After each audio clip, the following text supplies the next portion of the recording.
নবীজি বলেন কোন বান্দা আল্লাহর সবচেয়ে ঘনিষ্ঠ হয়, আকরাব সবচেয়ে ঘনিষ্ঠ হয় যখন সে সেজদা করে। সেজদা করে। এজন্য আমার শায়েখ আল্লামা মুফতি মুশতাকুন নবী কাসিমি হুজুর সবসময় এটা বলে যে কোন বান্দা যখন সেজদা করে তো আল্লাহ তাআলা তার পিঠে মাথায় এভাবে হাত বুলায় দেয়, আদর করে। আল্লাহ আদর, আল্লাহর কুদরতি পায়ে সেজদা দেয়, মালিক তখন আদর করে দেয়, পিঠে মাথায় হাত বুলায় দেয়। আল্লাহ ডেকে বলে, আনিস আমারে সেজদা করছো না, এর ফারাসা, উঠো, মাথা উঠো, ওঠো, বসো বসো, আর কিছু বলবা কিনা বলো। তো বান্দা বলে আত্তাহিয়াতু লিল্লাহি ওয়াস সালাওয়াতু ওয়াত তাইয়্যিবাত। আল্লাহ বলে আচ্ছা আমার প্রশংসা করলাম, খুশি হলাম, আর কিছু?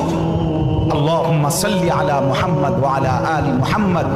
ও মাশাআল্লাহ, আমার বন্ধুর প্রশংসা করলা, দুরূদ পড়লা, আমি এত খুশি হলাম, এখন কিছু আর বলবা? তো বান্দা বলে আল্লাহ সেজদা দিয়ে আপনার কাছে আসলাম, আপনার প্রশংসা করলাম, আপনার বন্ধুর দুরূদ পড়লাম, একটা উদ্দেশ্য আছে, মাকসাদ আছে। কি মাকসাদ, কি উদ্দেশ্য? আল্লাহুম্মা ইন্নী যালামতু নাফসি যুলমান কাসীরা।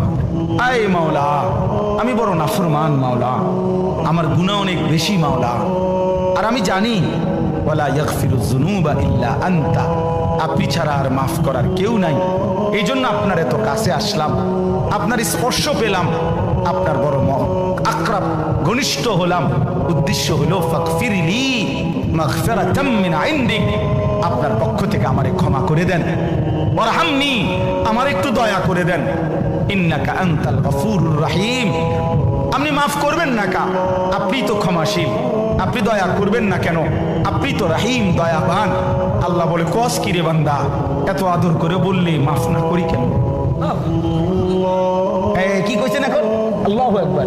এই জন্য বান্দা যখন সালাম ফিরায় এই ডানে বামে, তখনই একবার কি পড়ে, অর্থাৎ উদ্দেশ্য হলো সে সালাম ফিরাইয়াই আল্লাহু আকবার বলে, অর্থ বলে আর মানুষের জানায় ভাই সাহেব আল্লাহ বহুত বড় মহান, উনি আমার মাফ করে দিচ্ছেন।